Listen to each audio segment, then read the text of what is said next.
Знам, че това е внезапно, но вие сте единствената тук. Трябва да се омъжите за мен тази вечер. До полунощ оставаше съвсем малко и съдбата на едно от най-старите херцогства в Англия зависеше не от война, не от кралски указ, а от това дали Мейсън Брукс ще успее да намери жена, готова доброволно да сложи подписа си в брачния регистър. Отчаянието вече беше изчерпало почти всичките му разумни решения. Накрая му бе останало едно – скандално дори за човек с неговата титла – да предложи брак на следващата подходяща жена, която намери. Само че Мейсън не бе предполагал, че бъдещата му херцогиня може да се окаже скрита зад собствените му тежки завеси, с разпусната коса, разбита ключалка зад гърба си и чужда семейна тайна пред себе си. Дъждът удреше високите прозорци на имението Уестфорд с такава сила, че при по-силен порив рамките потрепваха. По стъклата се стичаха широки водни ивици и размиваха светлините на Лондон, докато улиците отвъд не се превърнахи в безформени жълти и бели петна. От време на време гръмотевица минаваше ниско над покривите и глухият и тътен се смесваше с музиката от балната зала. Мейсън Брукс, деветият херцог на Уестфорд, стоеше на широкото махагоново стълбище и гледаше надолу. Под него имаше море от куприна, скъпоценности и добре прикрита пресметливост. Дами се въртяха в роклив цвят слонова кост, розово и бледо-синьо. Диаманти и перли проблясваха по шиите и китките им всеки път, когато полилеите ги уловяха в светлината. Господа в тъмни вечерни фракове се навеждаха на ръце в ръкавици, произнасяха учтивости и се усмихваха така, сякаш никой в залата не броеше минутите. Слугите минаваха между гостите с подноси шампанско, без да разливат нито капка. Беше разгарът на лондонския сезон през 1814 година. И под покрива на Уестфорд се бе събрало най-отбраното общество, което можеше да бъде привлечено от рождения ден на един неженен херцог. За случаен наблюдател вечерта би изглеждала като великолепно честване на 28-я рожден ден на Мейсън. За самия него балната зала приличаше на позлатена стая, в която всички чакаха присъдата. Смехът долу му звучеше кухо. Цигулките свиреха прекалено бодро. А във всяко поздравление, което бе получил през вечерта, стоеше един и същ въпрос. Макар никой да не бе достатъчно невъзпитан да го произнесе направо. Щеше ли херцогът на Уестфорд да намери булка преди полунощ? След точно 45 минути, високият старинен часовник в голямото преддверие щеше да удари 12. Ако до тогава Мейсън все още беше ерген, клаузите в завещанието на покойния му баща щяха да влязат в сила незабавно. Старият херцог бе бил човек, който наричаше контрола ред, а всяко несъгласие – неблагодарност. Той не понасяше възгледите на сина си и още по-малко факта, че Мейсън отказваше да се преструва, че ги споделя. Двамата спореха почти за всичко. Мейсън настояваше къщите на арендаторите да имат здрави покриви, дори когато ремонтите намаляваха годишната печалба на имението. Баща му отвръщаше, че покрив, който все още не е паднал, не се ремонтира. Мейсън настояваше миньор, пострадал в земите на Уестфорд, да получи обезщетение, вместо просто да бъде заменен с друг работник. Старият херцог наричаше това опасен сантимент.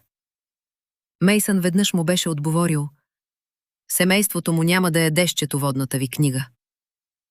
След този спор, двамата не си говориха 3 дни.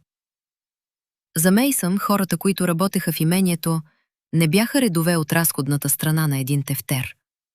Те бяха семейства, които познаваше по имена, лица и понякога по бедствията, които ги бяха довели до канцеларията му. За баща му тази нагласа бе слабост. За Мейсън беше отговорност. Споровете им бяха отеквали из залите на Уестфорд години наред и бяха приключили едва когато смъртта даде на стария херцог възможността да наложи последната си воля без повече възражения. И той се бе възползвал от нея. В завещанието си бе поставил драконовско условие. Мейсън трябваше да бъде законно женен до 28-я си рожден ден. Несгоден, не подписан брачен договор. Женен. В противен случай огромното имущество на Уестфорд, което не беше обвързано с наследствената титла, щеше да премине извън неговия контрол. Това означаваше въглищните мини в Корнуол, търговския флот в Ливърпул, ликвидния капитал, от който се плащаха ремонти, заплати, доставки и дългове. Всичко, което позволяваше на едно древно херцогство да съществува не само като герб върху карета, а като работещо стопанство. И според завещанието, всичко това щеше да попадне в ръцете на брата на покойния херцог, лорд Хорацио Брукс. Мейсън го виждаше долу в залата. Хорацио стоеше близо до купата с пунш, макар в ръката му да имаше бренди. По застарялото му лице, усеяно с белези от шарка, се бе настанила усмивка, която не бе помръднала почти цялата вечер. Фракът му се опъваше леко върху корема, едната му ръка почиваше върху сребърната дръжка на бастуна, а на пръста му блестеше тежък скъпоценен пръстен. Хорацио не криеше какво възнамерява да направи, ако получи активите. Той играеше. Губеше. После играеше отново. Неведнъж се беше гувал в клуба си, че древните гори на Уестфорд струват много повече като дървен материал, отколкото като семейна гордост. Друг път бе заявил, че би могъл да продаде цели села, преди селяните изобщо да разберат какво ги е сполетяло. Разказите стигаха до Мейсън. Той не помнеше само думите. Помнеше хората, за които щяха да означават нещо. Старата госпожа Хейл живееше в една и съща къщичка вече 42 години. Всяка пролет сама варосваше ниската ограда, въпреки че ръцете й трепереха. Децата на миньорите ходеха в малкото училище, което Мейсън беше основал в Корнуол. Ливърпулските докери получаваха заплатите си от сметките на корабната компания на Уестфорд. Имаше коняри, градинари, шивачки, готвачи, вдовици и семейства, които никога нямаше да влязат в тази бална зала, и въпреки това, животът им зависеше от решенията, вземани в нея. Ако Мейсън се провалеше тази вечер, Хорацио нямаше просто да наследи пари. Щеше да получи право да решава какво ще стане с всички тях. Мейсън пъхна пръст под твърдата бяла вратовръзка, сякаш за миг можеше да освободи шията си от нея. Не помогна. Челюстта го болеше от стискане. През последните 3 месеца бе търсил жена, с която да сключи брак на време. Отначало задачата му се струваше почти унизително проста. В Англия имаше семейства, които поколения наред мечтаеха дъщеря им да стане херцогиня. Мейсън притежаваше име, състояние, земи и място в камарата на лордовете. Не беше възрастен, не беше болен и поне според собствената му преценка, не беше чак толкова неприятен. Но една след друга всички възможности се разпадаха. Първият баща, с когото водеше сериозен разговор, внезапно реши, че дъщеря му е пъч прекалено млада, въпреки че предишния месец я бе представил като напълно готова за брак.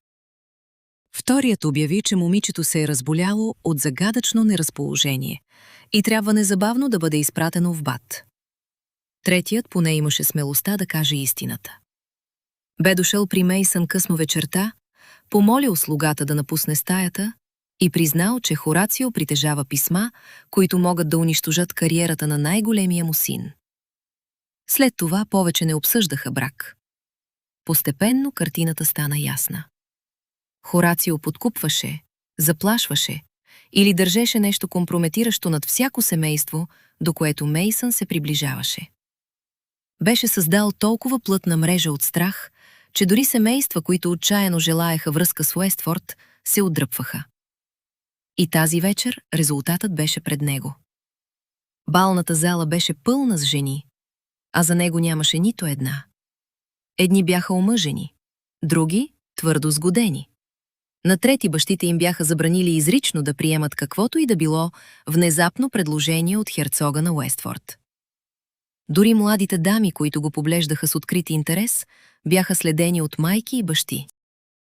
Щом погледът на Мейсън се задържеше някъде по-дълго, нечия ръка се плъзгаше под лакътя на момичето и то биваше отведено към другия край на залата. Хорацио наблюдаваше всичко това. В един момент погледите им се срещнаха. Чичо му бавно вдигна чашата си. Не беше нужно да казва нищо. Мейсън стисна махагоновия парапет. Можеше почти да си представи как Хорацио отброява минутите. Ваша светлост? Гласът дойде от сенките на площадката, нисък и напрегнат. Мейсън се обърна. Господин Хигинс, неговият неизменно верен адвокат, стоеше на 2 крачки зад него и стискаше кожена папка към гърдите си, сякаш тя можеше да спре куршум. Дребният, оплешивяващ мъж имаше очила, смъкнали се почти до върха на носа, а върху челото му блестяха капчици пот, въпреки студа, който проникваше през старите прозорци на имението. Часът става опасно късен, прошепна той. Погледът му се плъзна към големия часовник в предверието. Хигинс преглътна. Епископ Олдрич чака в семейния параклис, както наредихте. Специалното разрешение от Doctors Commons е подписано и подпечатано. Необходима е единствено самоличността на булката и нейният подпис. Той притисна папката още по-силно към гърдите си. Но, милорд, нямаме булка. Мейсън откъсна поглед от Хорацио. Знам, Хигинс. Изрече го тихо. Ако повишеше глас, имаше опасност да не спре на време. Наистина ли няма никаква законова вратичка, никакъв стар прецедент, решение на камарата на лордовете, нещо, с което да оспорим това безумие? Лицето на Хигинс стана още по-нещастно. Няма нищо, което да може да бъде приложено преди полунощ, ваша светлост. По-късно бихме могли да спорим за намерението на завещателя, за разумността на клаузата, вероятно и за някои технически въпроси, но ако часовникът удари 12 и брачният регистър остане празен, адвокатите на лорд Хорацио ще действат незабавно. Той сниши гласа си. До сутринта ще поискат нотариалните актове. Мейсън го изгледа. Хигинс се поколеба само за секунда. Той вече е разположил магистрати при портите на имението. Чакат часът да настъпи. Ъгълът на устата на Мейсън трепна, но в това нямаше веселие. Разбира се, че го е направил. Хигинс погледна към залата, после пак към него. Трябва да се ожените тази вечер. Пауза. За когото и да е. Последните думи останаха между тях. За когото и да е. Мейсън прокара ръка в ръкавица през тъмната си коса, която отдавна беше изгубила приличната форма, в която камериерът му я бе подредил. Цялата ситуация беше толкова нелепа, че ако залогът не беше толкова голям, вероятно щеше да се смее. Притежаваше титла, по-стара от династията на Тюдорите. Състоянието на Уестфорд можеше да съперничи на богатството на някои дребни европейски владетели. И въпреки това, тази вечер един часовник беше по-силен от него. Трябваше му съпруга. Не любов, не романтика, не придворна приказка. Жена, която разбира какво подписва, приема титлата му и доброволно му помага да задържи имуществото извън ръцете на Хорацио. Мейсън би предложил половината си състояние, ако беше необходимо. Би осигурил собствен дом, собствен доход, свобода да води живота си както намери за добре. Но едно не можеше да направи. Не можеше да слезе долу, да посочи първата уплашена дебютантка и да я повлече към параклиса. Първо, Хорацио веднага щеше да твърди, че бракът е сключен под принуда и вероятно щеше да се опита да го унищожи още преди закуска. Но имаше и друга причина. Мейсън беше прекарал прекалено много години в спорове с баща си за хора, които нямаха силата да кажат «не», за да постъпи сега като него. Младите жени от висшето общество от деца бяха учени да не противоречат на бащи, настойници и съпрузи. още по-малко на херцог. Ако някоя жена се омъжеше за него тази вечер, тя трябваше да знае какво прави. И да каже «да» по собствено желание. «Чакайте в параклиса с епископа Хигинс», каза Мейсън. Гласът му беше нисък и твърд. Той погледна часовника отново. «Ще ви доведа, херцогиня, преди часовникът да удари, дори ако трябва да измъкна някоя кухненска прислужница от кухнята». Хигинс го погледна така, сякаш херцогът току-що е предложил да се ожени за метлата. «Ваша светлост», Мейсън се обърна към него. «Вървете!» Хигинс отвори уста. Мейсън повдигна вежда. Адвокатът очевидно реши, че възражението му може да почака до момент, в който клиентът му не изглежда готов да удуши часовника с голи ръце. Той се отдалечи толкова бързо, че кожената папка подскачаше в ребрата му при всяка крачка. Мейсън остана на площадката още няколко секунди. После се обърна. Не можеше повече да стои над балната зала. Полилеите го заслепяваха. Парфюмите и горещината от толкова тела се качваха към стълбището. Навсякъде имаше очи. Трябваше му тишина. И решение. Някъде в тази къща трябваше да има жена, достатъчно смела или достатъчно притисната от собствените си обстоятелства, за да изслуша предложението му, без да припадне. Той имаше приблизително 30 минути да я намери. Мейсън заобиколи най-претъпканите коридори и се плъзна през скрита врата, използвана от прислугата. Лакей с поднос почти се сблъска с него, но навреме се дръпна встрани. Момчето разпозна господаря си, сведе очи и продължи по пътя си без въпрос. Добре обучената прислуга знаеше кога да не вижда. Мейсън пое през лабиринта от служебни и семейни коридори в лондонския дом на рода. Нуждаеше се от място, където нито майки на дебютантки, нито любопитни гости можеха да го последват. Голямата библиотека в източното крило. По време на балове тя оставаше затворена за гостите. Двойните й врати бяха от масивен дъб, а ключът съществуваше само в един екземпляр – сребърен, в джоба на Мейсън. Докато вървеше, той започна да прехвърля на ум жените от прислугата. Племенницата на госпожа Пъркинс работеше в пералното помещение. Но беше едва на 19 и всеки път, когато Мейсън влезеше неочаквано, момичето пребледняваше така, сякаш той носи заповед за екзекуцията й. Не.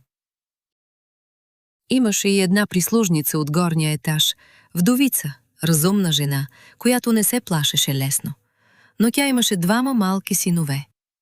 Ако бракът се превърнеше в публичен скандал, клюкарските вестници щяха да изровят не само нейното име, а и имената на децата. Хорацио щеше да се погрижи за това. Мейсън забави крачка. Брак със слугиня не беше незаконен, но беше обществено взривоопасен. Хорацио щеше да я нарече измамница, прелъстителка или нещо по-лошо. Щеше да внуши, че Мейсън е купил съгласието й. Щеше да превърне живота й в материал за всяка жълта колона от Лондон до Йорк. Не. Трябваше да е дама. Жена, чието положение не позволяваше лесно да бъде обявена за подкупена прислужница. Но откъде да я вземе за половин час? Мейсън стигна до тежките дъбови врати на библиотеката. Извади сребърния ключ, пъхна го в ключалката. Завъртя. Щак. Бутна едното крило и влезе. След това затвори плътно зад себе си. Тишината го удари почти физически. След цигулките, разговорите и смеха отвън, тук се чуваше само равномерното тиктакане на астрономическия часовник върху камината. Мейсън остана до вратата. Библиотеката миришеше на кожени подвързии, стара хартия, политура от пчелен восък и студена пепел от камината. Редиците книги се губеха в тъмното. През деня това беше любимата му стая. Тази вечер му приличаше повече на убежище. Беше 23 часа и 15 минути. Мейсън се облегна с гръб на дъбовата врата, затвори очи и издиша. Не красиво, не херцогски. Просто един дълъг, пресеклив дъх на човек, който от месеци спи лошо. За няколко секунди си позволи да не бъде деветият херцог на Уестфорд. Не собственик на мини. Не господар на стотици арендатори. Не човекът, който трябва да надхитри завещанието на мъртвия си баща и интригите на живия си чичо. Само уморен мъж на 28 години. Последните месеци бяха минали в разговори с адвокати, срещи с семейства, проверки на договори и опити да предусети следващия удар на Хорацио. Всичко беше пропаднало. А часовникът продължаваше да тиктака. Мейсън си представи следващата сутрин. Хората на Хорацио щяха да пристигнат с разпореждания. В канцелариите управителите щяха да предадат книгите. Някой щеше да отвори шкафовете с договорите за аренда. Някой друг щеше да започне да изчислява какво може да се продаде първо. Мините в Корнуол, корабите, горите, къщите, договорите. Мейсън притисна основите на дланите си към очите. Мисълта, която от часове отказваше да формулира, все пак дойде. Беше се провалил. Той, херцогът на Уестфорд, беше позволил наследството му да стигне до ръба на пропаста. Тогава нещо прошумоля. Мейсън свали ръце. Звукът беше толкова слаб, че в балната зала никой не би го забелязал. Тук обаче нямаше как да го сбърка. Тежка коприна се плъзна по нещо. После се чу рязко вдишване. Мейсън отвори очи. Не беше сам. За миг остана напълно неподвижен. Дъждът шепнеше по далечните прозорци. Часовникът отмерваше секундите. Някъде в стаята някой се стараеше да диша тихо. Мейсън се отлепи от вратата. Години фехтовка и бокс бяха оставили у него навика първо да наблюдава и после да пита. Не извика. Изчака очите му да свикнат с полумрака и тръгна бавно навътре. Лунната светлина проникваше през високите прозорци с каменни разделители и очертаваше прашинки във въздуха. Библиотеката беше огромна. Редици високи лавици, кожени кресла с високи облегалки, маси, глобуси и тежки пурпурни завеси от дамаска, които падаха от тавана до пода. Той спря и се заслуша. Ето, отново. Леко стържене на кожена подметка върху персийския килим. Откъм далечния край, близо до личното му писалище. Някой се криеше зад пурпурните завеси. Мейсън не знаеше дали е крадец или човек изпратен от Хорацио. При обстоятелствата втората възможност не му се стори по-малко вероятна от първата. Той пъхна ръка във вътрешния джоб на вечерния си фрак. Пръстите му обхванаха студената дръжка на малък сребърен деринджер. Извади го. После продължи напред. Дебелият килим поглъщаше стъпките му. Докато се приближаваше към писалището, видя нещо, което го накара да спре. Едно от чекмеджетата беше отворено. Не просто отворено. Разбито. Точно онова, което се заключваше със сложна месингова ключалка. Мейсън пристъпи още по-близо. По метала имаше пресни дръскотини. Не бяха там сутринта. Гневът му, който до този момент беше разпилян между баща му, завещанието, Хорацио и часовника, изведнъж намери конкретна цел. Стига! Месеци наред някой го притискаше чрез слухове, адвокати, заплахи и чужди семейни тайни, а сега някой ровеше и в личното му писалище. Ако Хорацио наистина беше изпратил човек в собствената му библиотека тази вечер, Мейсън щеше поне да научи името му. Той се приближи до завесата. Хвана края на тежката дамаска и дръпна рязко. «Покажете се!» Гласът му разцепи тишината. Деринджерът сочеше към сенките. Оттам се чу приглушен писък. Фигурата зад завесата отскочи назад, оплете крак в тежкия плат и падна върху полираните дървени дъски. Една кука се откачи и издрънча до нея. Мейсън застина. Пред него нямаше нито закоравял крадец, нито наемен убиец. Имаше жена.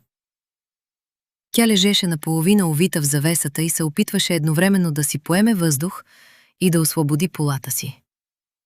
Мейсън свали долото с няколко сантиметра. За един абсурден миг двамата само се гледаха. Той, с пистолет в ръка и лице, което вероятно не обещаваше нищо добро. Тя, разрошена, прашна и умотана в неговата завеса. Жената най-сетне измъкна крака си, изправи се и се хвана за ръба на близката маса. Лунната светлина падна върху лицето й. Първото, което Мейсън забеляза, беше колко нелепо неподходящо изглеждаше за крадец. Беше млада и красива, но не по гладкия, подготвен за бал начин на дамите долу. Тонмокестенявата й ксенца почти изцяло се беше измъкнала от фуркетите. Спускаше се на вълни върху раменете й, а няколко влажни кичура бяха залетнали по слепоочията. Беше минала през дъжда. Или поне през вход, който една поканена дама не би използвала. Роклята й беше от тъмно изумрудена коприна. Някога трябва да е била скъпа. Платът беше качествен, шевовете ръчни. Но модата й бе отминала. Подгъвът беше разнищен. Маншетите бяха кърпени грижливо. Талията и страничните шевове носиха следи от поне една преработка. Това не беше рокля на бедна слугиня. Беше рокля на жена, която някога е имала пари. И от тогава се е научила да кара старите неща да издържат още една година. Тя вдигна очи към него. Точно те го накараха да задържи погледа си. Бяха широко отворени.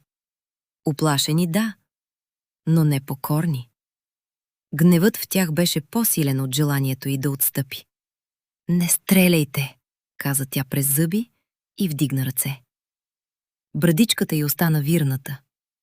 Дишаше неравномерно, но гласът й почти не трепереше.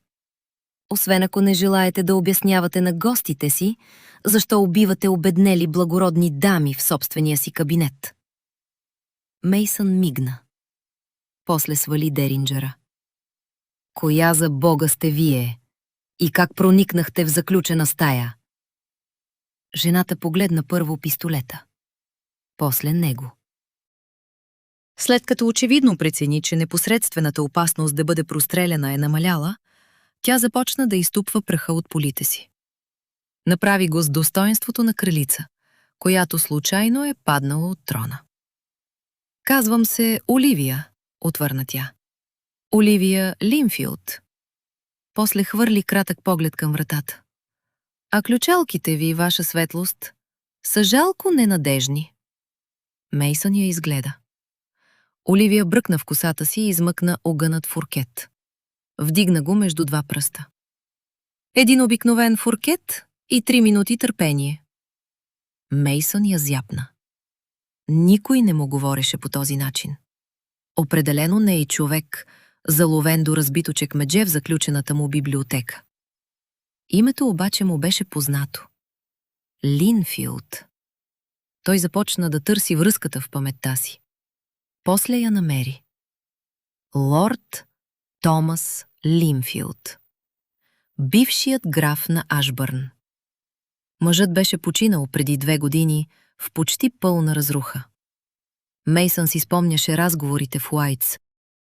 Кредитори бяха погълнали земите и останалото имущество толкова бързо, че хората в клуба обсъждаха не дали семейството ще бъде разорено, а кой кредитор какво е успял да вземе. Преди това Линфилд бе имал друга репутация. Уважаван, добре образован и неудобно откровен, особено когато ставаше дума за корупция около държавните договори. После, дълговете се бяха появили сякаш от всякъде. Имаше слухове, че графът е бил измамен. И едно име се повтаряше в тях по-често от останалите. Гидиън Кармайкъл.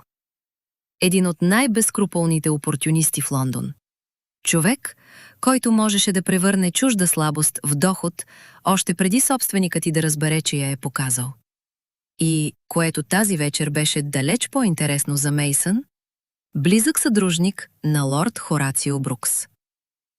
Мейсън отново погледна жената. Лейди Оливия Линфилд. Не беше въпрос. Титлата обясняваше роклята, поправките, стойката и начина, по който тя се държеше така, сякаш бедността може да й вземе къщата, но не и правото да гледа херцог в очите. Какво по дяволите кара дама от благородническото съсловие да се прокрадва из библиотеката ми като уличен крадец? Челюстта на Оливия се стегна. За миг по лицето й мина нещо различно от гняв, умора и страх, който тя веднага прибра зад същата твърда осанка. Връщам си открадната собственост, ваша светлост. Тя посочи към писалището. Собственост, която по право принадлежи на моето семейство. Гидиан Кармайкъл я конфискува незаконно, а после я продаде на вас. Мейсън се намръщи. Купувам много неща, лейди Оливия. Ще трябва да бъдете по-конкретна.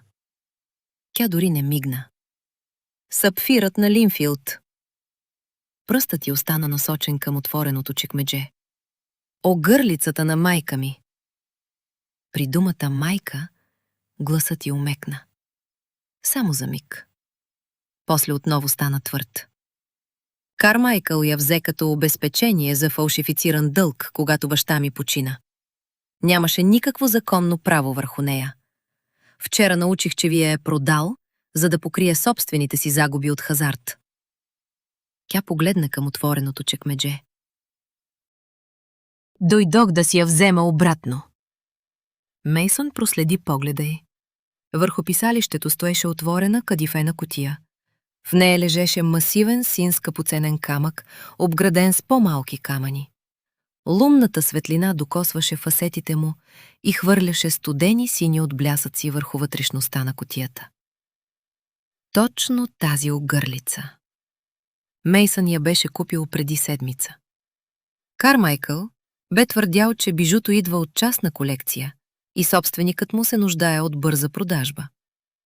Мейсън не беше купувач на всичко блестящо, което му предложат, но тогава имаше причина.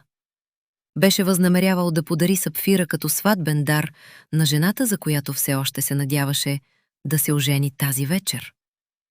Той погледна камъка. После Оливия. За момент почти се засмя. Не защото положението беше смешно, а защото иронията беше прекалено точна. Значи сте проникнали с взлом в дома на херцога на Уестфорд, за да откраднете огърлица? От него все пак излезе кратък, невярващ смях.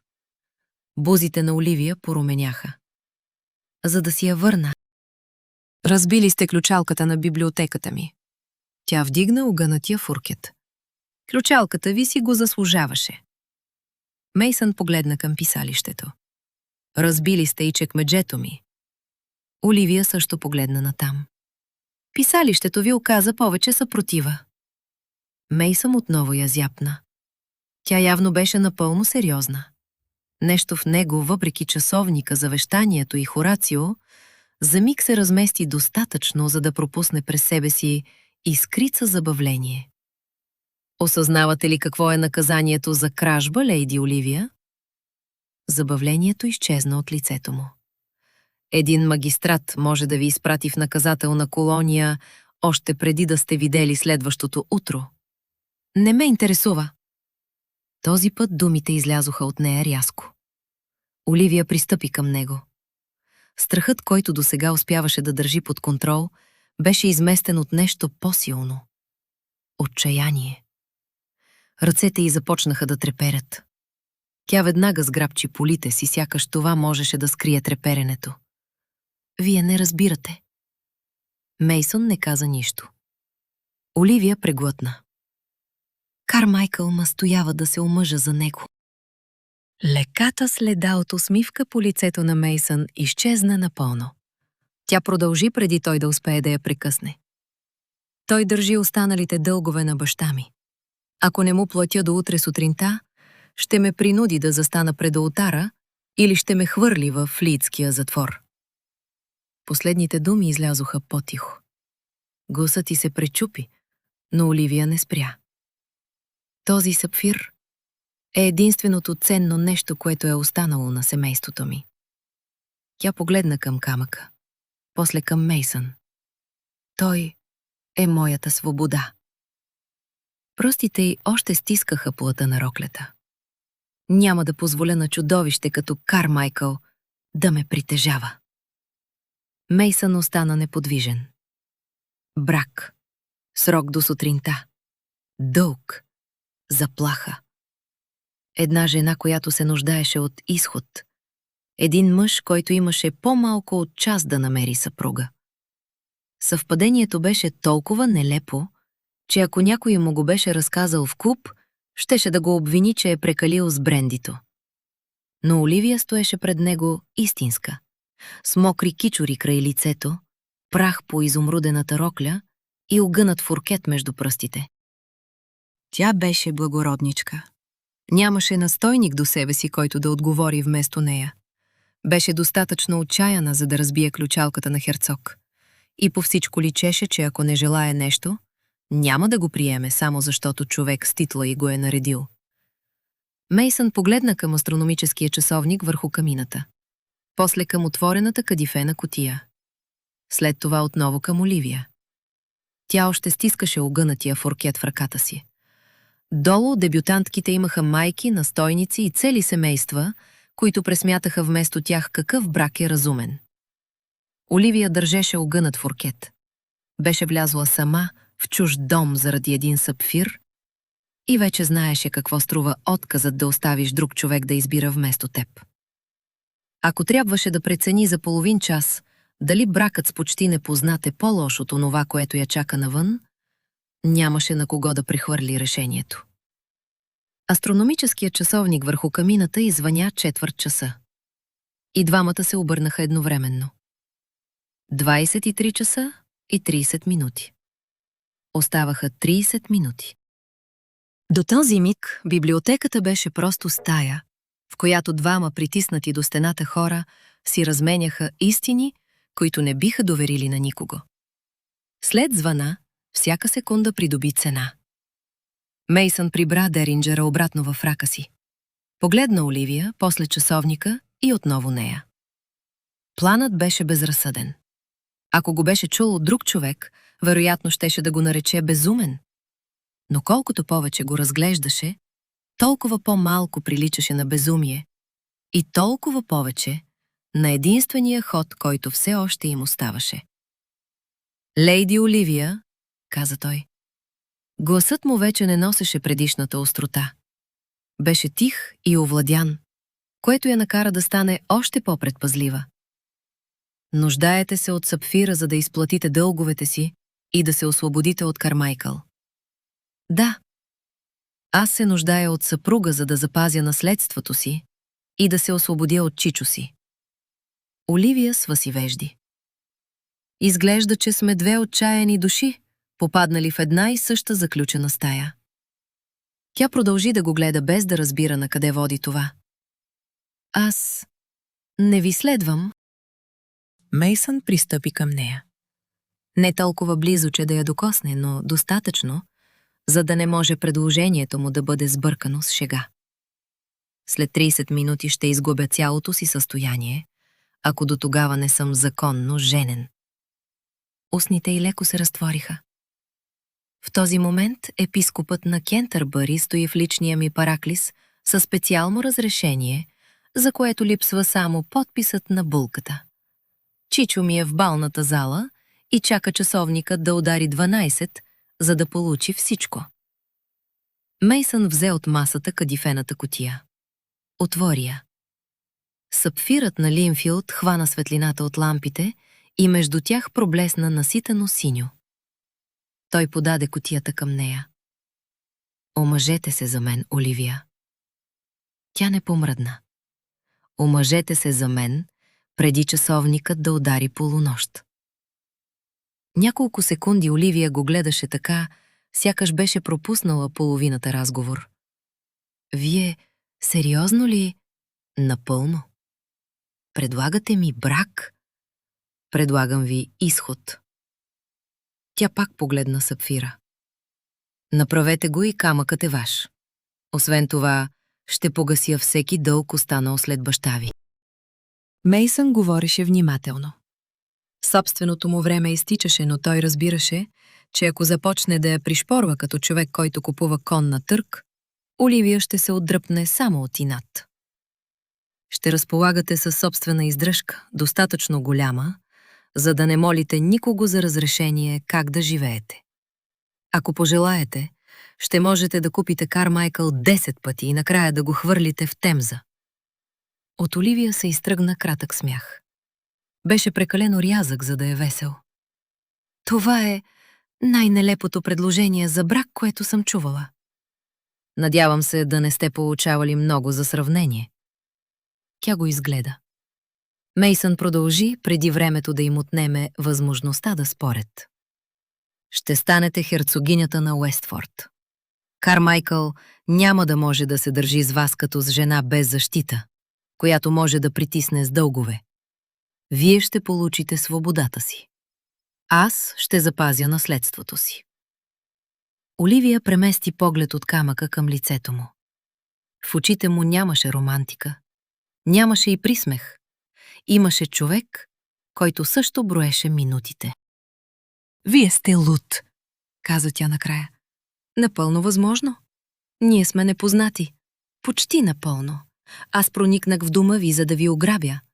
А аз в момента ви предлагам ключовете за трезора. Това я накара да замълчи. Оливия потърси по лицето му онзи особен вид удоволствие, което мъжете понякога изпитваха, когато поставяха жена в положение без добър изход. Не намери такова. Не е нужно да сме влюбени, каза Мейсън. В тъмната библиотека думите прозвучаха по-лично, отколкото вероятно беше възнамерявал. Нужно е само да сме женени. Той сниши още малко глас. Това е сделка. Моята защита срещу вашия подпис. После погледна часовника. И вече имаме по-малко от 28 минути, за да я осъществим. Оливия притисна длан към корема си. Не защото щеше да припадне, а защото имаше чувството, че цялото й тяло се е стегнало на възел. Ако излезете през тази врата сама, отвън ви чакат Кармайкъл и затворът за длъжници, каза Мейсън. Ако дойдете с мен до Параклиса, ще излезете оттам като една от най-влиятелните жени в Англия. Предложението беше почти оскърбително просто. Затворническа килия или херцогство? Кармайкъл или Мейсън? Оливия си спомни как Кармайкъл беше седнал в креслото на баща й и беше почуквал по облегалката, докато й обясняваше какво ще последва, ако не приеме условията му. Мейсън не беше седнал на нейно място и не беше прибрал сапфира. Стоеше пред нея, държеше кутията отворена и чакаше, макар часовникът зад гърба му да продължаваше да отнема от собственото му време. Той протегна облечената си в ръкавица ръка. Решете.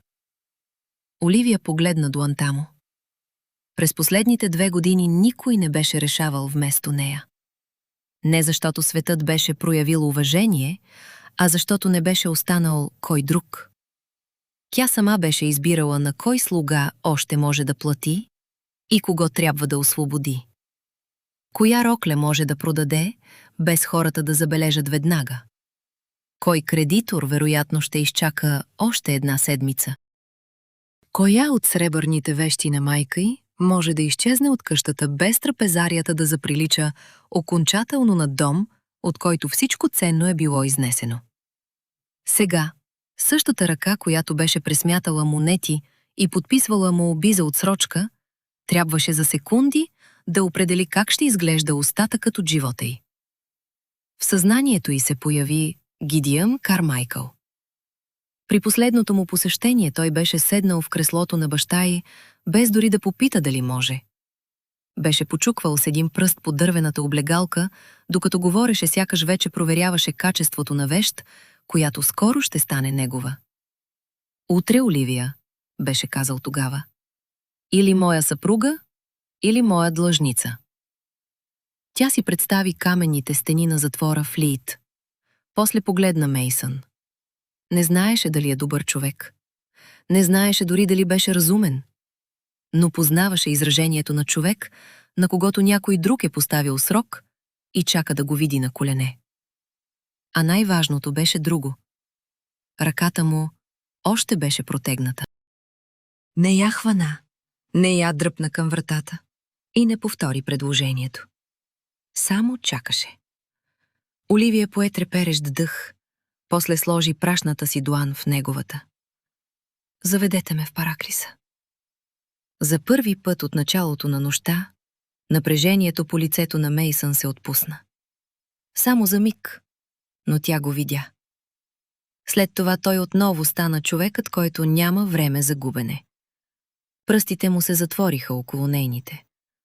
Тогава трябва да побързаме. Поведе я не към вратата на библиотеката, а към една от лавиците. Оливия едва успя да грабне кадифената кутия с сапфира. Мейсън натисна скрит лост между две резбовани панели. Част от ламперията се отмести навътре и отвъд нея се показа тъмен, тесен коридор.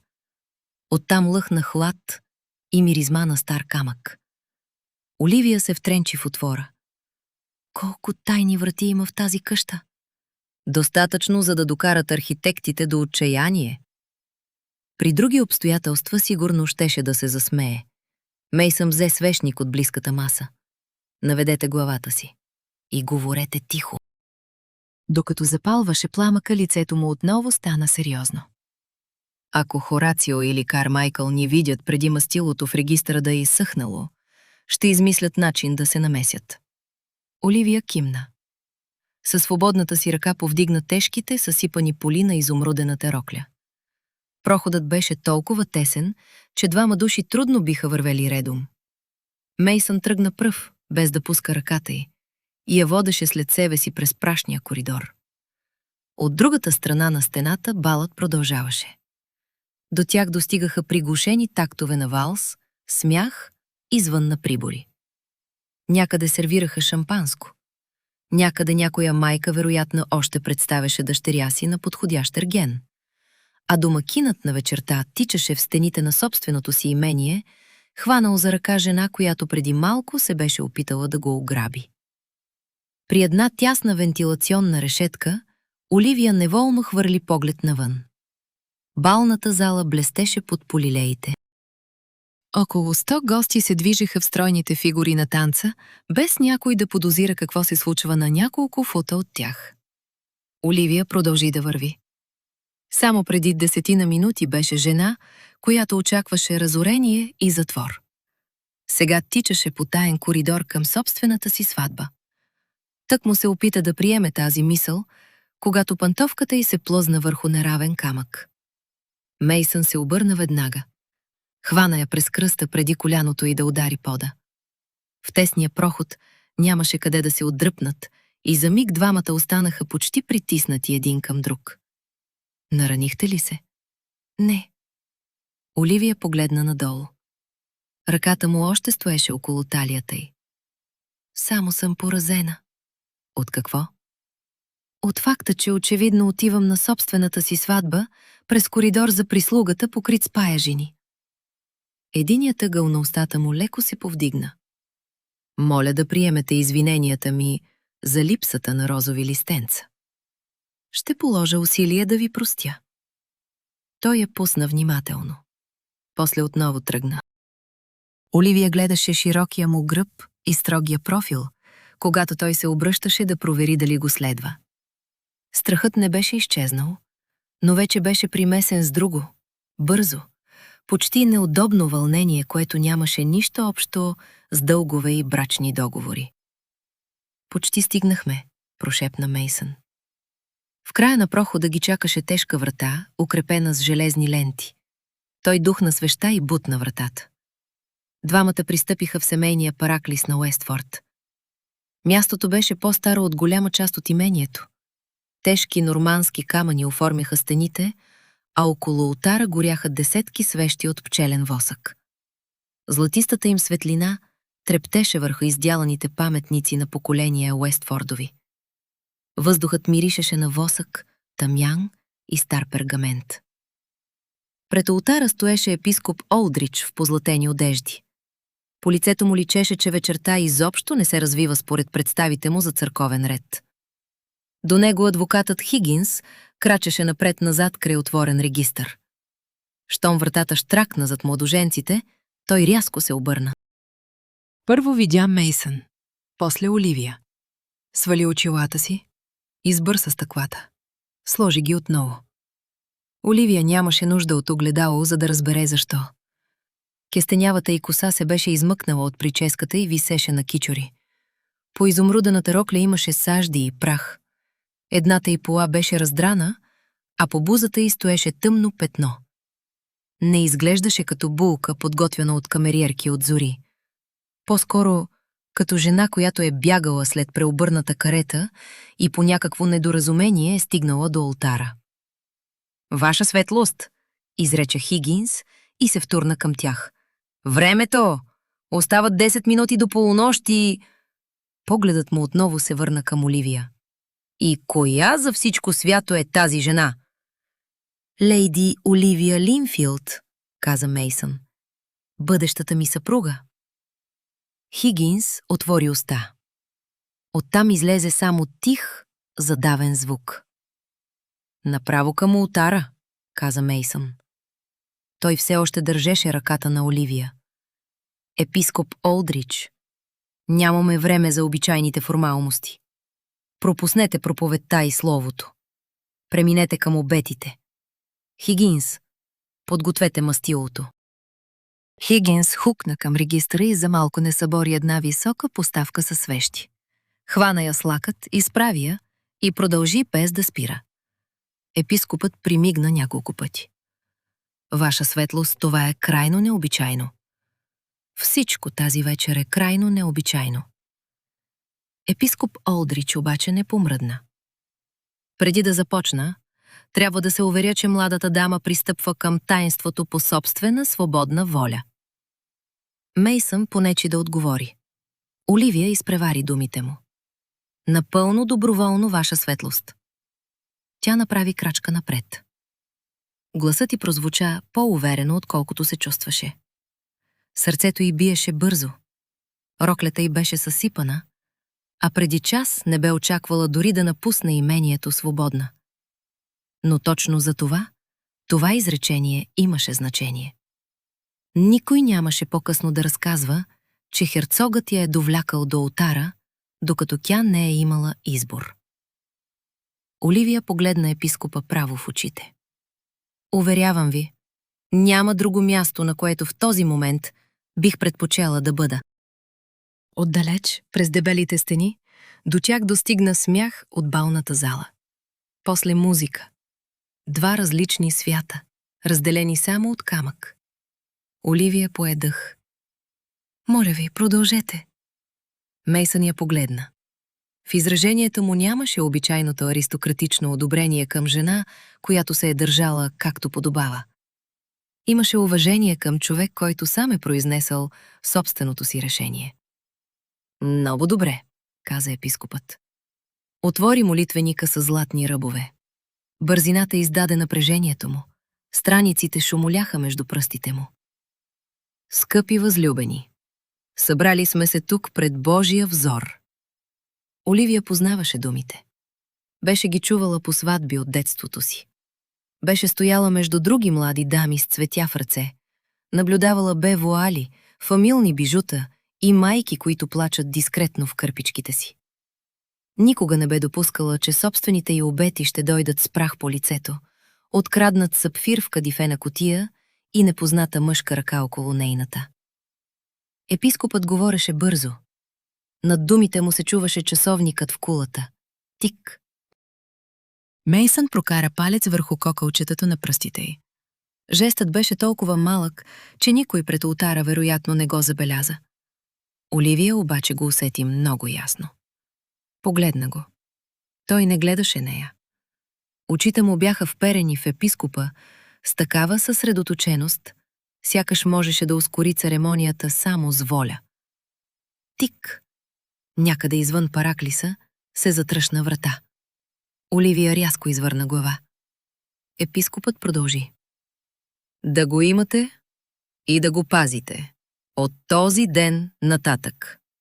Да, каза Мейсън веднага. Гласът му отекна в камъка. Нито пауза, нито колебание. Епископът се обърна към нея.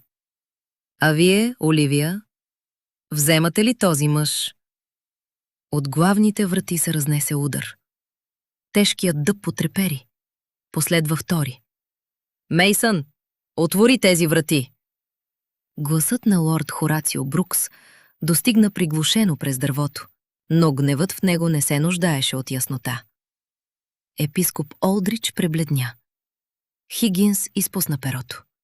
Под дяволите, прошепна той, наведе се, грабна го и отново застана над регистъра. Не можеш да се криеш там, изрева Хорацио отвън. Часът настъпи. Имението е мое. Оливия погледна към вратите. Пръстите на Мейсън се затегнаха около нейните. Не му обръщайте внимание, каза той на епископа. Довършете церемонията. Веднага. Аз... Да, разбира се. Нов удар прекъсна епископа. Вземате ли този мъж? Попита Мейсън сам. Оливия обърна лице към него. Тропотът, виковете и целият параклис останаха някъде край тях. В очите му тя видя същото, което усещаше в себе си. Човек, на когото времето е свършило и който вече няма резервен план. Поредният удар разтърси вратите. Някой отвън използваше тежък предмет. По дъба се чу сухо пропукване. Да, каза Оливия. Този път гласът й не трепна. Хигинс вдигна глава. Пръстените. Почти натъпка златната хълка в ръката на Мейсън. Мейсън я взе и я плъзна по пръста на Оливия. Металът беше студен. Хълката беше малко широка и за миг заседна на кокалчето. Той я намести внимателно до край. Оливия погледна към ръката си. Вчера беше броила кои вещи още могат да бъдат продадени. Сега на пръста й стоеше брачната хълка на Уестфорд. Епископ Олдрич повиши глас, за да надвика ударите отвън. С властта, дадена ми от Бога и архиепископа на Кентърбъри, ви обявявам за съпруг и съпруга. Главните врати се разтвориха с грохот. Едната панта се откъсна и увисна накриво. Лорд Хорацио Брукс стоеше на прага задъхан и почервенял, а около бутушите му лежаха трески от разбитото дърво. До него стояха 3 магистрати. Малко по-назад Оливия видя Гидиан Кармайкъл. Само това лице беше достатъчно, за да върне в паметта й креслото на баща й и онова спокойно почукване с пръст по облегалката. «Спрете този фарс!» извика Хорацио. Тръгна по централната пътека. Часовникът бие. Полунощ. Провали се, Мейсън. Уестфорд е мой. От кулата над тях прозвуча първият тежък удар. Бам! Епископ Олдрич прекъсна движението, с което затваряше молитвеника. Хигинс погледна към часовника. Единият магистрат към регистъра, а Хорацио продължи да стои насред пътеката, сякаш самият удар трябваше да реши спора вместо тях. Мейсън дори не се обърна веднага към чичо си. Вместо това сложи ръка около талията на Оливия и я придърпа към себе си. Дланите им попаднаха върху вечерния му фрак. Тя успя само да го погледне въпросително. Тогава той я целуна. Не беше кратката церемониална целувка, която епископът би могъл да приеме с благоразумно отклонен поглед. Мейсън го направи нарочно така, че никой на прага да не може да се престори, че бракът е останал недовършен или съмнителен. Но Оливия разбра намерението му едва след първия миг. Устните му си притиснаха към нейните твърдо и топло.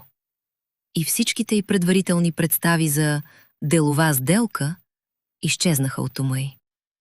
Тя беше подготвена за подпис, за хълка, за юридическа формулировка. Не и за това. Бам! Вторият удар отекна над тях. Мейсън прекъсна целувката. Не отдръпна ръката си от талията й. Оливия остана с длани върху гърдите му още секунда, преди да си спомни, че около тях има епископ, адвокат, 3 магистрати, разярен Чичо и мъж, който до вчера е възнамерявал да я принуди да се омъжи за него. Мейсън се обърна към Хорацио. Закъсняхте, Чичо. Гласът му беше тих, но в каменния параклис се чу съвсем ясно. Посочи ултара. Хигинс беше наведен над брачния регистър и духаше върху прясното мастило с такава съсредоточеност, сякаш от това зависеше целият закон на Англия. Позволете ми да представя на вас и на магистратите, които така любезно сте довели, моята съпруга, каза Мейсън. Херцогинята на Уестфорд.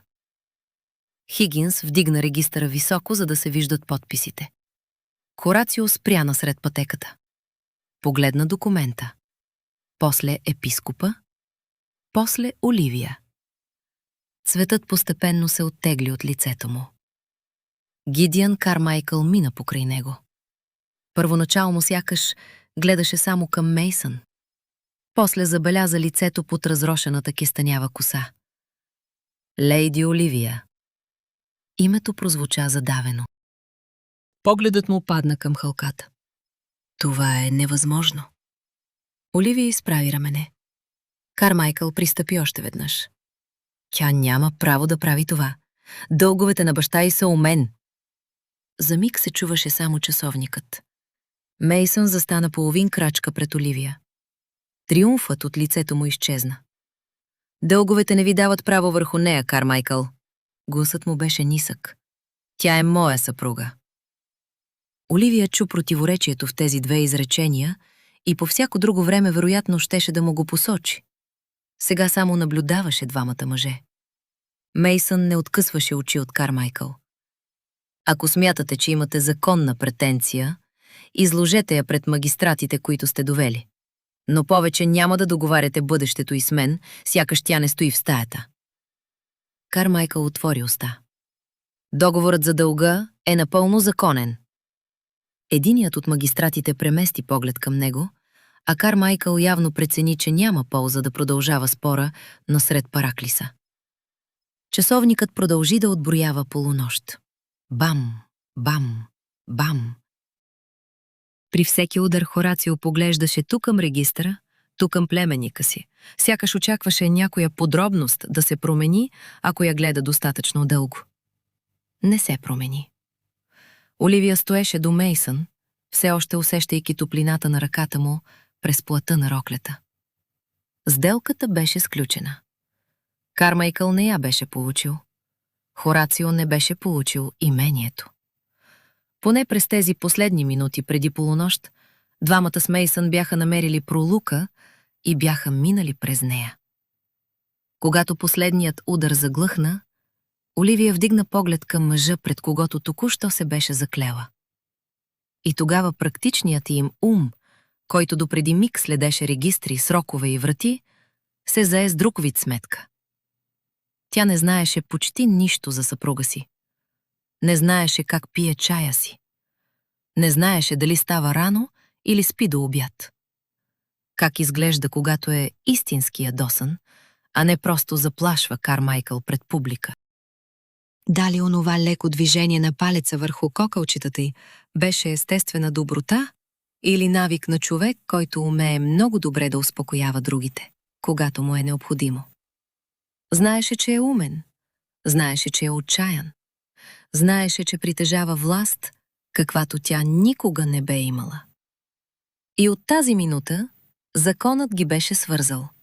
Не кредитор и длъжница, не домакин и крадла, съпруг и съпруга. Хигинс затвори брачния регистър с двете си ръце и го притисна към гърдите си, докато Хорацио продължаваше да стои сред треските от разбитата врата. На следващата сутрин слънцето проникваше през тежките златисти завеси на покоите на херцогинята и очертаваше дълги светли ивици върху огромното легло с балдахин. Оливия отвори очи и няколко мига остана неподвижна. Матракът беше толкова мек, че тялото й потъваше в него. Не беше спала върху нещо подобно от години. Спалното бельо миришеше леко на лавандула. В мраморната камина гореше малък огън. Някой от присловете го беше поддържал през нощта, макар че никой в имението не би могъл да знае дали новата херцогиня обича топла спалня или спи с отворен прозорец. Оливия погледна нагоре. Непознат резбован таван. И тогава си спомни. Библиотеката, часовника, сапфира, тайния проход, обетите изречени докато отвън разбиваха вратите и целувката. Тя се надигна толкова рязко, че възглавниците се разместиха зад гърба й. Пръстите й сами докоснаха устните. Споменът за натиска на неговите още беше неприятно ясен.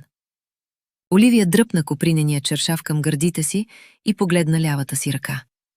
Хълката беше там. Малко широка. Съвсем истинска.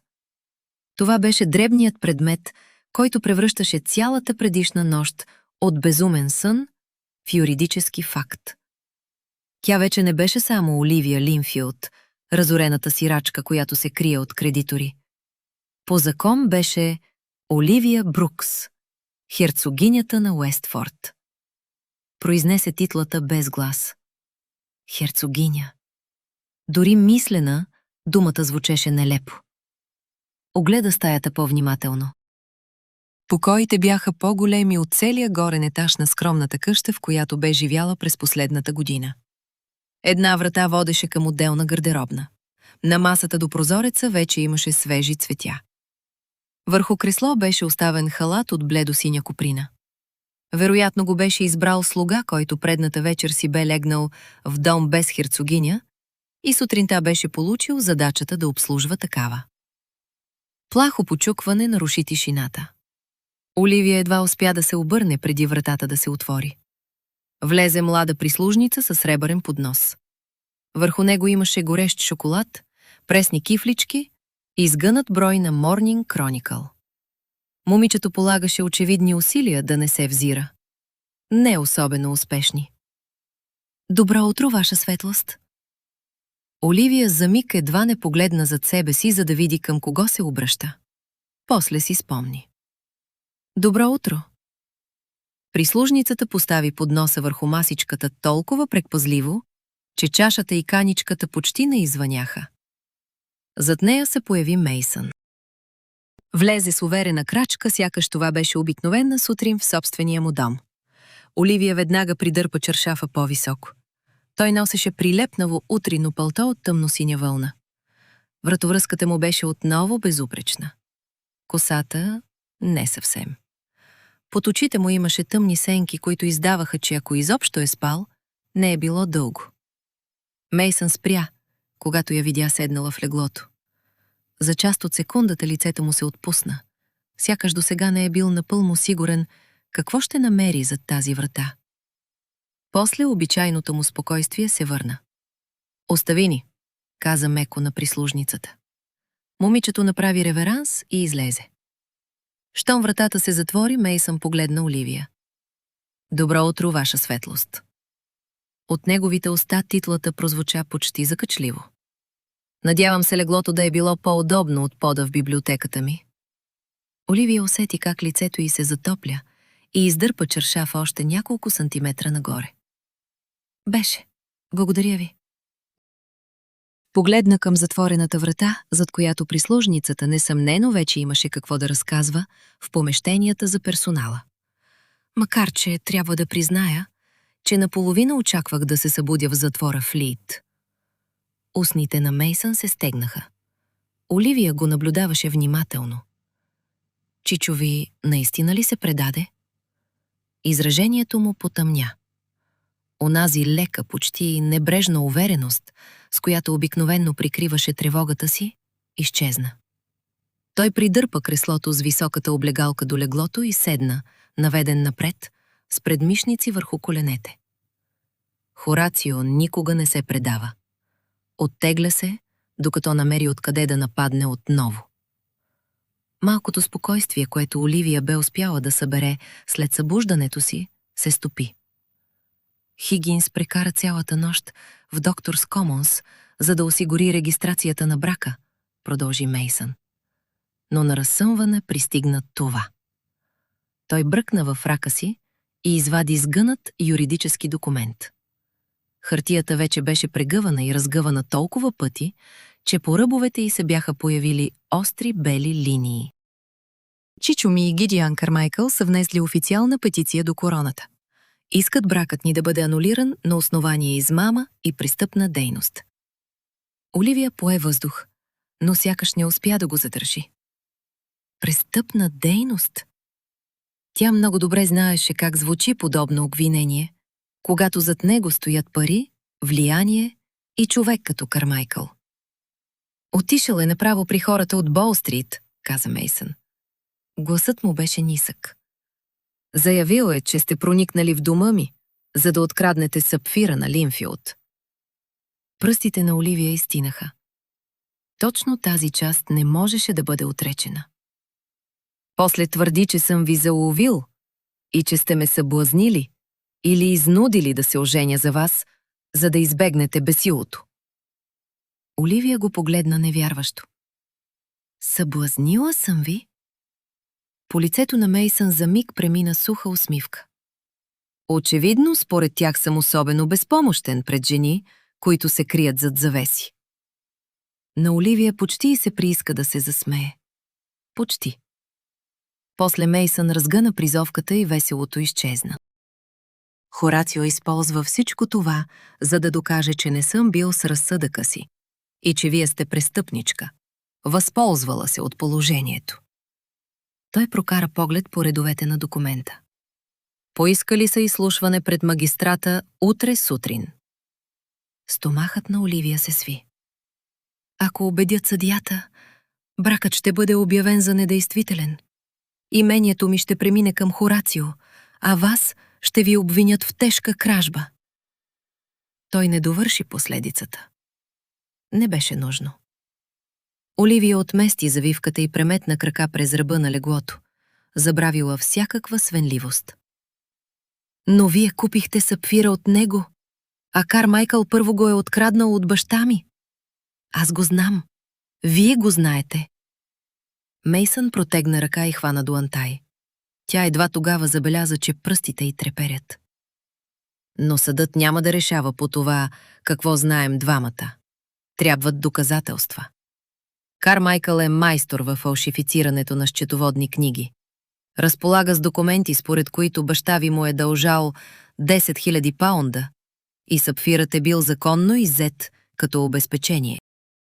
Мейсън замълча за миг. А ние разполагаме с вашата дума срещу тази на богат джентълмен, който от години подготвя собствената си версия на случилото се. Оливия затвори очи. Не плачът я накара да наведе глава, а мисълта, че отново ще трябва да слуша как чужди хора обсъждат баща й като безразсъден длъжник. Една сълза все пак се измъкна и остана по бузата й.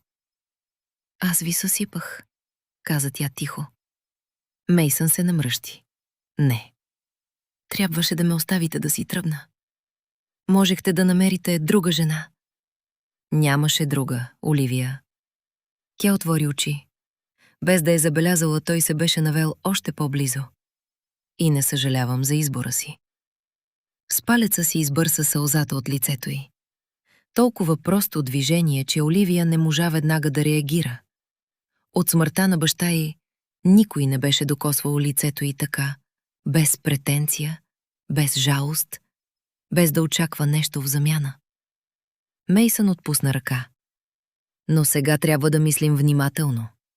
Защо баща ви е дал огърлицата на Кармайкъл? Оливия не отговори веднага. Лорд Линфилд е бил предпазлив човек, продължи Мейсън. Не би предал безценна семейна реликва заради обикновен хазартен дълг. Погледът ти се спусна към сложната дантела върху чаршафа. Баща й бе настоявал някои неща никога да не бъдат изричани. Тя беше спазвала обещанието си, дори след смъртта му. Но 2 години мълчание не бяха спасили името му. Само бяха дали време на Кармайкъл да превърне лъжата си в обществена истина. Не беше хазартен дълг. Мейсън не я прекъсна. Баща ми разследваше Кармайкъл. Гърбът му се изправи. Оливия продължи. Беше убеден, че Кармайкъл мами военноморските корабостроителници. Купувал е некачествен и сгнил дървен материал за корабите на кралския флот, а на короната е фактурирал първокласна дървесина. Разликата е оставала за него. Пред очите й изникна бюрото на баща й. Късните вечери. Свещите, догарящи до бронзовите поставки. Листове с колони от цифри, имена на пристанища, кораби и товарителници. Като момиче, Оливия ги беше смятала за безкрайна и скучна държавна работа. Сега разбираше защо той заключваше чекмеджетата си. Баща ми откри доказателства. Счетоводна книга. Искал е да я представи пред парламента. Пръстите й се свиха около чаршафа. Но Кармайкъл е разбрал. Мейсън остана неподвижен. Притиснал го е въгъла и го е заплашил. Оливия преглътна. Не със собствената му смърт.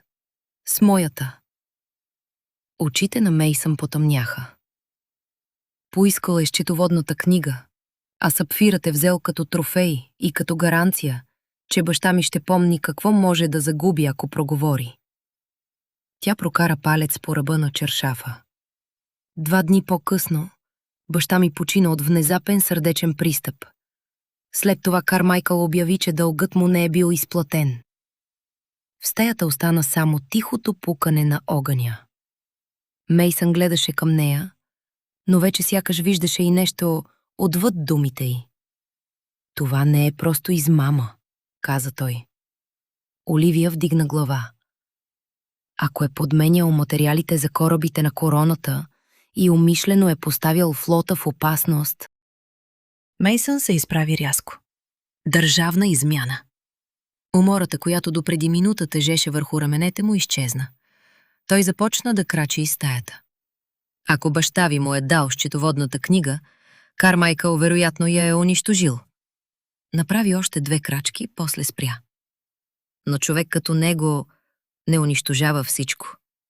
Той пази нещо, с което може да доказва кой на кого е принадлежал, кой от кого се е страхувал. Мейсън се опшан. Погледът му попадна върху кадифената кутия на тоалетката.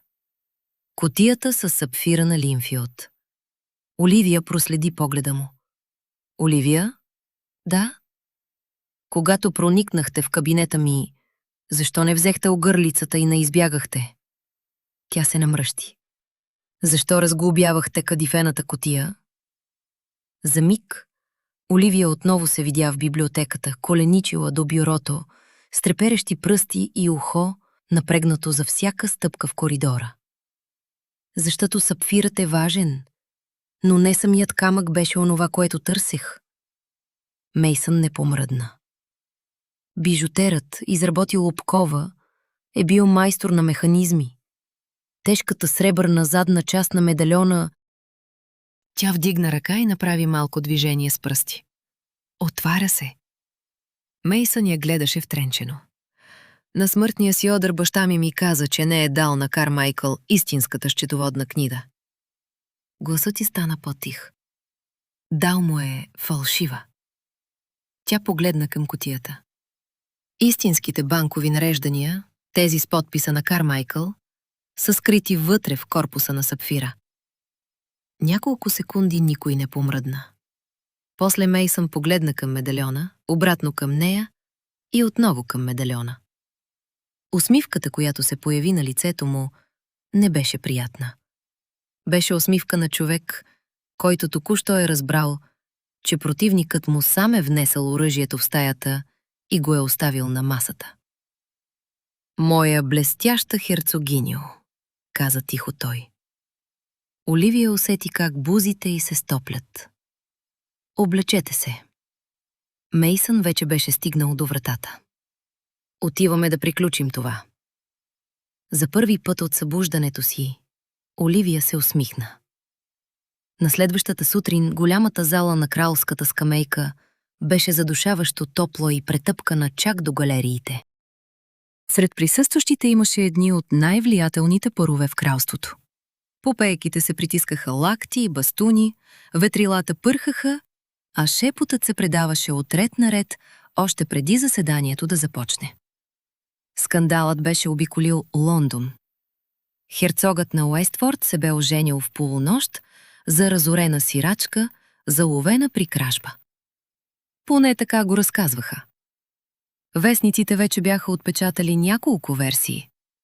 В една Мейсън уж бил заварил Оливия да се спуска през прозореца с половината кралски бижута. Друг вестник твърдеше, че тя го била заплашила с пистолет. Оливия не беше прочела нито един. На закуска Мейсън беше прибрал всички вестници от масата преди тя да посегне към тях и ги бе предал на прислужника без обяснение. Сега тя влезе в съдебната зала под ръка с него. Разговорите секнаха на вълни. Оливия усети как десетки, после стотици погледи се обръщат към нея. Вчера много от тези хора можеха да минат край нея на някое събиране, без дори да запомнят лицето й.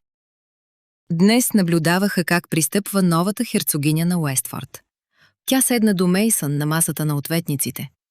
Носеше рокля от кадифе в полунощно синьо, преправена от шивачките на Уестфорд още същата сутрин.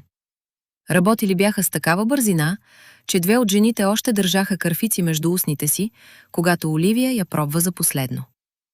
Сега роклята й стоеше безупречно. Тъмният цвят подчертаваше светлата й кожа и кестенявата коса. Отдалеч изглеждаше напълно спокойна. Под масата обаче ръцете й бяха стиснати толкова силно, че ногтите оставяха полумесеци под дланите. Мейсън се наведе леко. Дишайте. Дишам. Едва. Оливия го погледна отстрани.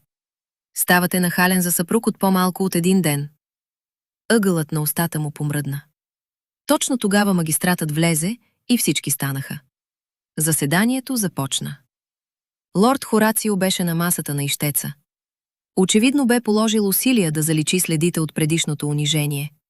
Дрехите му бяха безукорни, жилетката богато извезана, а бастунът с тежка дръжка лежеше до стола му. Само червените петна по лицето издаваха колко малко беше спал. До него седеше Гидеон Кармайкъл. Той беше облечен в мрачен костюм и беше подредил лицето си в изражение на човек, принуден с голяма неохота да присъства на чужд позор. Косата му беше пригладена безупречно. Ръцете лежаха една върху друга, а устните му бяха леко свити. Оливия го познаваше достатъчно добре. Това не беше достоинство. Беше роля. Магистрат Стърлинг, започна Хорацио, и гласът му изпълни залата. Фактите са неопровержими. Той посочи Оливия. Племенникът ми, притиснат от въпросите около наследството си, е станал жертва на тази отчаяна жена. Челюстта на Мейсън се напрегна, но той не стана. Тя е била заловена на местопрестъплението в личния му кабинет, докато се е опитвала да избяга с бижу на стойност 1000 паунда. Шепот премина през галерията. Някъде зад Оливия една жена прошепна «Крадла». Оливия не се обърна. Този брак, продължи Хорацио, е подигравка с закона. Сделка сключена от престъпничка, за да избегне примката на палача. Той се завъртя достатъчно, за да може и галерията да вижда лицето му. Не може да бъде признат за действителен. Магистрат Стърлинг вдигна ръка. Шепотът стихна. Лорд Кармайкъл. Кармайкъл се изправи. Заклевате ли се под клетва, че лейди Оливия е откраднала този скъпоценен камък? Да, ваша чест. Оливия не сваляше очи от него. Сапфирът на Линфилд по право принадлежеше на мен, продължи Кармайкъл. Беше взет като обезпечение за огромните дългове на покойния й баща. Продадох го на негова светлост добросъвестно. Той хвърли кратък поглед към Оливия. Лейди Оливия, водена от жажда за мъст и алчност, се опита да го открадне обратно. После въздъхна. Не изпитвам лична злоба към нея. Обстоятелствата й са печални. Под масата ногтите на Оливия отново се впиха в кожата. Историята ви има един проблем, лорд Кармайкъл. Гласът на Мейсън се чу ясно през залата. Той стана. Не повиши тон. Този път не погледна към галерията, а направо към магистрат Стърлинг. Тя не обяснява какво всъщност се намира в бижуто, което сте продали. От няколко реда се надигна шепот. Една жена изпусна ветрилото си върху каменния пот, докато мъжът до нея продължи да гледа неподвижно към масата на ищеца. Хорацио скочи. Възразявам. Дуанта му удари масата. Това е клевета. Мейсън не му отговори. Той тръгна към средата на залата, носейки в ръкавица кадифената кутия. Оливия наблюдаваше Кармайкъл. За първи път от началото на заседанието, спокойствието му се пропука. Само за миг. Погледът му се прикова към кутията и пръстите му се разтвориха върху масата. Магистрате, каза Мейсън. Съпругата ми твърди, че е влязла в кабинета ми за семейна собственост, отнета от баща й. Причината, поради която това има значение, е вътре в самия медальон. Абсурд! Кармайкъл се изправи толкова рязко, че столът му изкърца назад. Няколко души в галерията се обърнаха към него. Твърде късно той разбра, че човекът с нараненото достоинство току-що е изчезнал. Няма доказателства, каза Кармайкъл. Това е отчаян човек, вкопчил се в измамна булка. Мейсън погледна към него. Точно за това донесохме медальона. Той отвори кутията. Под лампите на съдебната зала сапфирът на Линфилд проблесна в наситено синьо. Лорд Кармайкъл твърди, че това бижу е било просто обезпечение, но изглежда не е проверил внимателно как е изработено. Лицето на Кармайкъл се промени. Не много. Достатъчно. Мейсън погледна към Оливия и кимна. Тя стана. Погледите в залата започнаха да се преместват към нея. Първо от предните пейки, после и от галерията. Разстоянието до Мейсън беше само няколко ярда, но в тишината всяка нейна стъпка се чуваше ясно. Той постави медальона в ръцете й. Тежестта му беше позната. Майка й го беше носила. Баща й бе държал семейната истина заключена в него. Сега Оливия прокара нокът по сребърната задна част и намери почти невидимия процеп. Натисна скритото резе с нокътя на палеца си. Нищо. Пръстите й застинаха. В залата някой размести обувка върху камъка. Оливия промени ъгъла на натиска. Штрак! Задната част на медальона се отвори. От предните пейки се чуха няколко кратки възклицания. Други хора само се наведоха напред, опитвайки се да видят какво държи Оливия. Кармайкъл отстъпи половин крачка. Очите на Хорацио се разшириха. В малката кухина зад камъка лежаха две плътно сгънати квадратни парчета прозрачен пергамент, запазени сухи в запечатаното отделение. Оливия ги извади внимателно и ги подаде на Мейсън. Пръстите им се докоснаха. Той разгъна първия лист. Магистрате, представям оригиналните банкови нареждания от ливърпулските корабостроителници, подписани от Гидиан Кармайкъл. Стърлинг се наведе напред. Мейсън държеше документа така, че писарят да може да го види. С тях е разрешено закупуването на бракуван дървен материал, докато на короната е фактуриран първокласен дъб. Той разгъна и втория лист.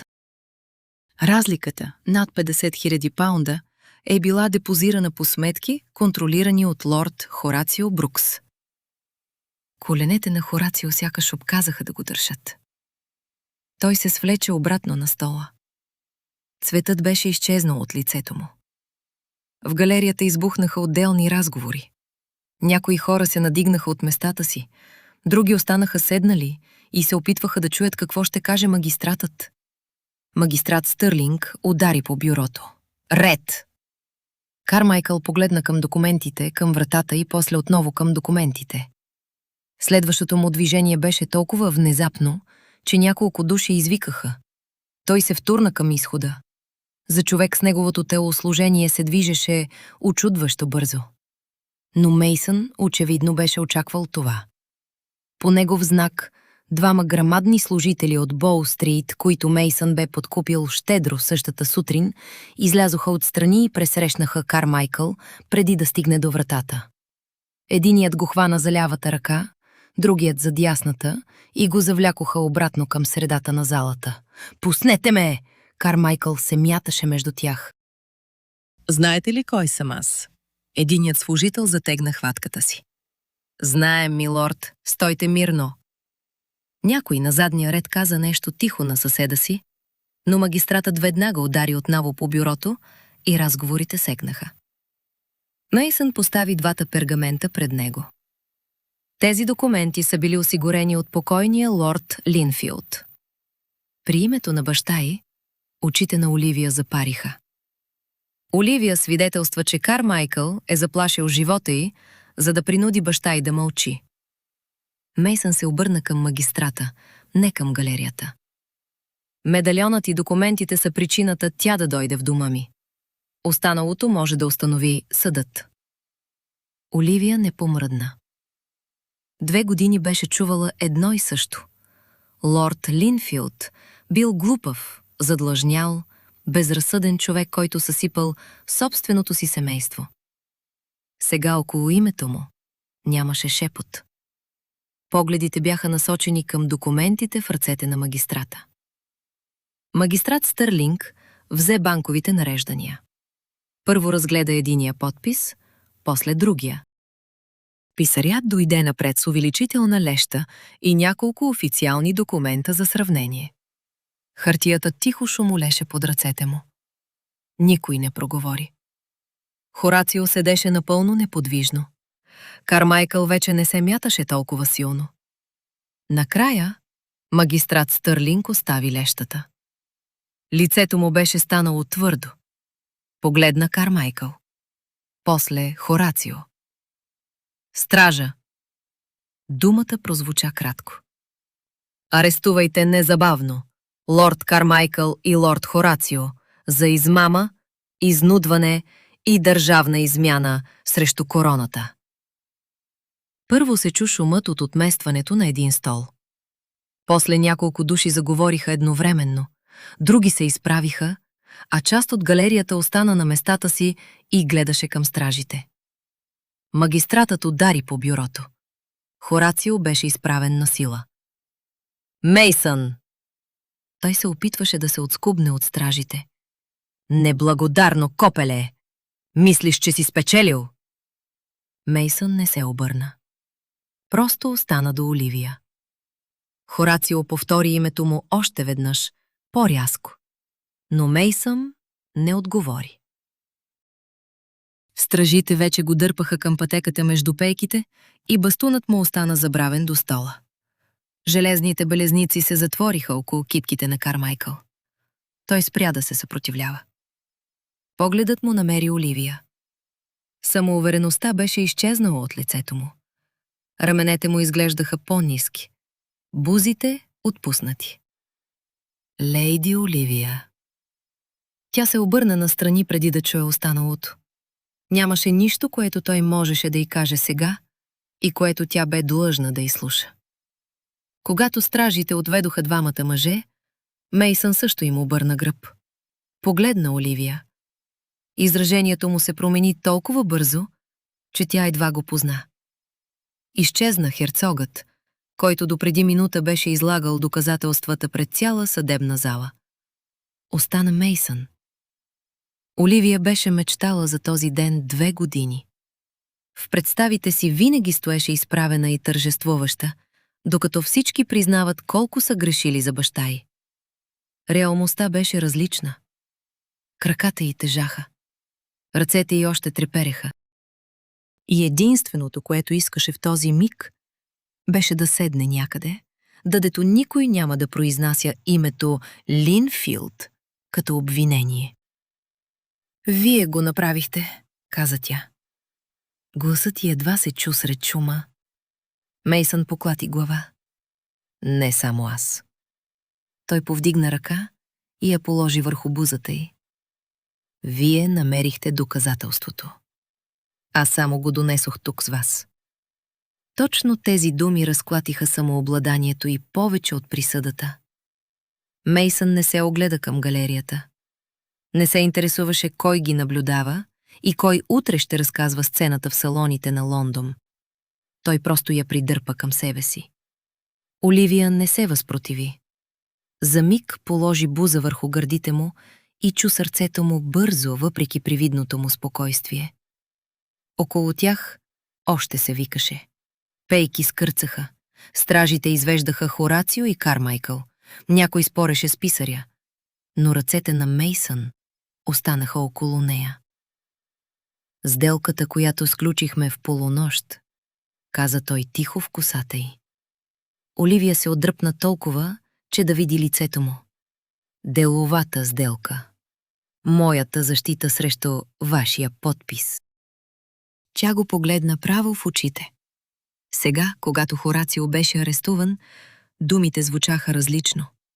Вече нямаше непосредствена опасност, която да ги държи един до друг. Сделката приключи ли, ваша светлост? За първи път Оливия видя несигурност по лицето на Мейсън. Не страх от Хорацио. Не тревога за херцогството. Той се поколеба заради нейния отговор. Приключи, каза накрая. Палецът му се плъзна по долната й устна. Оливия пое накъсано въздух. Което означава, че трябва да ви задам друг въпрос. Най-близките хора в галерията продължаваха да говорят помежду си, но Мейсън сякаш вече не чуваше никого. Той не откъсваше очи от нея. Ще останете ли, Оливия? Тя застина. Не като формална съпруга. Не като щит срещу чичо ми. Не защото имате нужда от името ми или аз от вашия подпис. Той говореше тихо. Искам да останете като моя истинска жена. Оливия не каза нищо. Мейсън преглътна.